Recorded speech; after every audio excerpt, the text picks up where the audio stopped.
बातमी परभणीतील सोमनाथ सूर्यवंशी यांच्या मृत्यू प्रकरणातली आहे। यात एक धक्कादायक माहिती समोर आली आहे। सोमनाथ सूर्यवंशींच्या मृत्यूला पोलिसच जबाबदार असल्याचा ठपका न्याय दंडाधिकाऱ्यांच्या अहवालात ठेवण्यात आलाय। त्यांचा मृत्यू हा मारहाणीत झाल्याचा आता अहवालात म्हटलेला आहे। या संदर्भातला न्याय दंडाधिकाऱ्यांचा गोपनीय अहवाल राज्य मानवाधिकार आयोगासमोर दाखल करण्यात आला आणि संबंधित सर्व पोलिसांना आता नोटिसा बजावून त्यांच्याकडून उत्तर सुद्धा मागितलंय। सोमनाथ यांचा 15 डिसेंबरला न्यायालयीन कोठडीतच मृत्यू झाला होता। पोलिसांच्या अमानुष मारहाणीतच मुलाचा मृत्यू झाल्याचा आरोप त्याच्या वडिलांनी केला होता आणि अखेर आता तेच सत्य ठरलेलं आहे। अहवालातही तेच नमूद करण्यात आलंय।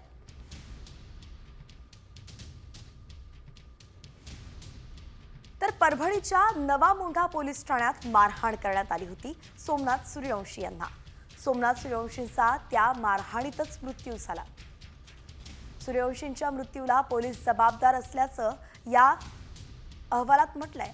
राज्य मानवाधिकार आयोगाकडून आता दखल घेतली गेली आहे। संबंधित सर्व पोलिसांना नोटीसही बजावली आहे आणि त्यांच्याकडून उत्तर देखील मागवलंय। नेमक्या पोलिसांकडून आता काय उत्तर येत आहे आणि पुढे त्यांच्यावरती काय कारवाई केली जाते हे पाहावं लागणार आहे, कारण की याच घटनेनं राज्यभरातलं वातावरण तापवलं होतं आणि न्यायाची मागणी केली जात होती। आता न्याय मिळतोय का पाहावं लागेल। अपडेट जाणून घेत राहू। वळतोय पुढच्या बातमीकडे।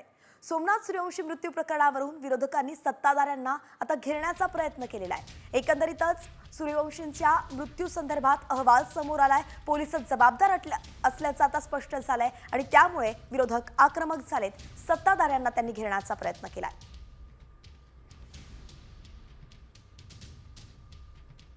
कॉमस्कोर नुसार आता isakal.com आहे देशातील नंबर 1 ची मराठी न्यूज वेबसाईट। प्रत्येक अपडेटसाठी isakal.com ला नक्की भेट द्या।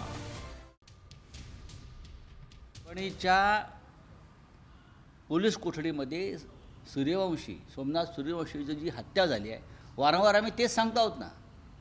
पोलिसांच्या मारहाणीत जर त्याची हत्या झाली असेल तर त्याला गृह खातं जबाबदार आहे। गृह खातं जबाबदार असतील तर गृहमंत्री जबाबदार आहे। आणि गृहमंत्री आमचे वारंवार हे असं घडलंच नाही हे सांगतायत, पण ते खोटं बोलत आहेत आणि पोलिसांनी त्यांना खोटी माहिती दिलेली आहे। मग याच्यावरती आता कारवाई कोणावरती करायची आहे? स्वतः गृहमंत्री प्रायश्चित घेणार आहेत का? काल जर आपण बघितलं तर सोमनाथ सूर्यवंशींच्या बाबतीत न्यायदंड अधिकाऱ्यांनी सांगितलेलं, त्यांचा अहवाल आलेला आहे की सोमनाथ सूर्यवंशीला पोलीस स्टेशनमध्ये मारहाण झाली होती आणि मारहाण झाल्यानंतरच त्यांचा मृत्यू त्या ठिकाणी झाला। ज्या दिवशी ही घटना घडली त्या दिवशीच आम्ही सांगत होतो की याला पूर्णपणे तिथं असणारं पोलीस प्रशासन हे जबाबदार आहे। पण सत्तेत असणारे मंत्री नेते हे नेहमी त्या ठिकाणी काही गोष्टी लपवण्याचा प्रयत्न तिथं करत होते।